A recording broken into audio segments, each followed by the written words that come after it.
Salamlayıram hər kəsi, dəyərli şagirdlər, abituriyentlər. Dimdə loqaritma mövzusuna belə bir maraqlı suala rast gəldim. Deməli, baxaq. Deyir ki, loqaritma, LG, yəni bu onluq loqaritmadır. Bunun əsası 10 deməkdir də. Bunu belə yaza bilərik. Log, loqaritma 10 əsasdan, tangens 1 dərəcə, loqaritma 10 əsasdan, tangens 2 dərəcə və s. və s. Ən sonuncu yazıram. Loqaritma 10 əsasdan, tangens 50 dərəcə. İndi bir dənə bir şeyə diqqət etsək. Bu ortalarda bir dənə diqqət edin. Baxın, 1-dən 50-yə qədər dərəcələrin hasildir. Tangensin 1 dərəcədən 50-yə qədər dərəcələrin hasildir. Bu ortalarda bir yerdə loqaritma 10 əsasdan tangens 45 dərəcə var. Baxın, bu 45 dərəcədə tangens 45 dərəcəni nə alır?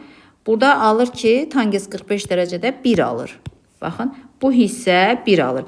Biz yenə əvvəli belə yazsaq hasilləri və buradan yazsaq loqaritma 10 əsasdan tangens 45 dərəcədə 1 alır. Yenə loqaritma 10 əsasdan 50 dərəcə və s. yazsaq.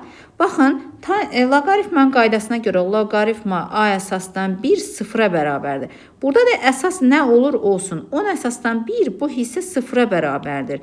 Yəni sıfırı nəyə vursaq da sıfır eləyəcək də. Ona görə bu ümumi ifadənin cavabı sıfır eləyəcək. Ortada sıfır hasili olduğu üçün, sıfır vuruğu olduğu üçün daha doğrusu. Ona görə ümumi cavab sıfır olacaq.